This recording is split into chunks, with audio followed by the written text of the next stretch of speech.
Genesis 38, Judah and Tamar.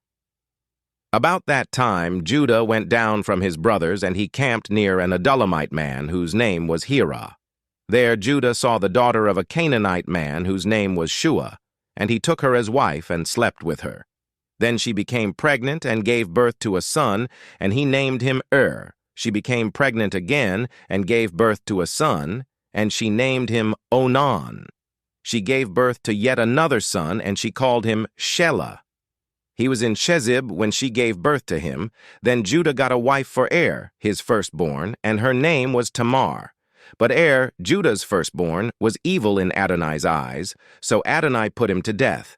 Then Judah said to Onan, "Go to your brother's wife to perform the duty of a brother-in-law to her, and raise up a seed for your brother."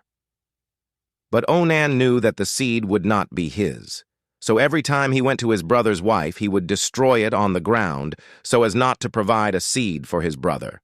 What he did was evil in Adonai's eyes, so he put him to death also. Then Judah said to his daughter-in-law Tamar, "Stay as a widow in your father's house until my son Shelah grows up," because he thought, otherwise he too might die, like his brothers. So Tamar went and stayed in her father's house.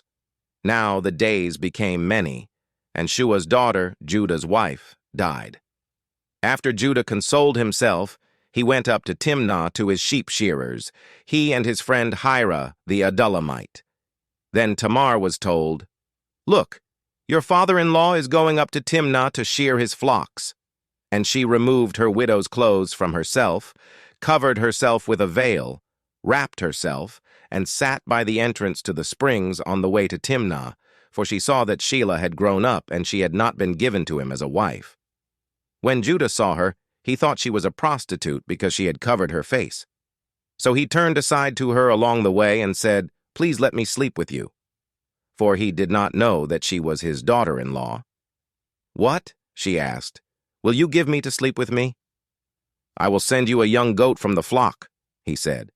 "Provided you give a pledge until you send it," she said. "What kind of pledge shall I give you?" he asked.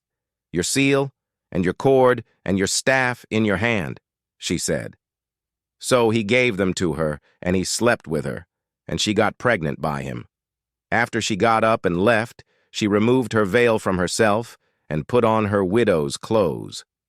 When Judah sent the young goat by the hand of his friend the Adullamite, to take back the pledge from the woman's hand, he could not find her. He asked the men of her area, saying, "Where is the cult prostitute? She was at the springs along the way." But they said, "There hasn't been a cult prostitute here."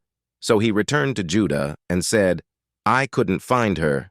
And the people of that place also said, "There hasn't been a cult prostitute here." Then Judah said, "Let her take them for herself, or we'll be held in contempt. Behold, I did send this young goat, but you couldn't find her." About 3 months later, Judah was told, "Your daughter-in-law Tamar has been a prostitute. Look, she's even pregnant by prostitution. Bring her out," Judah said, "and let her be burned." As she was being brought out, she sent word to her father-in-law, saying, "I'm pregnant by the man to whom these things belong." Then she said, "Do you recognize whose these are, the seal, the cords, and the staff?" Then Judah recognized them and said, "She is more righteous than I, since I didn't give her to my son Shelah." He was not intimate with her again. Now when it was time for her to give birth, behold, there were twins in her womb. While she was giving birth, one stuck out his hand, and the midwife took a scarlet thread and tied it to his hand, saying, "This one came out first." But as he was pulling his hand back in, behold, his brother came out. So she said, "How you have broken through! The breach is because of you." And he named him Perez. Afterward his brother, on whose hand was the scarlet thread, came out, and he named him Zerah.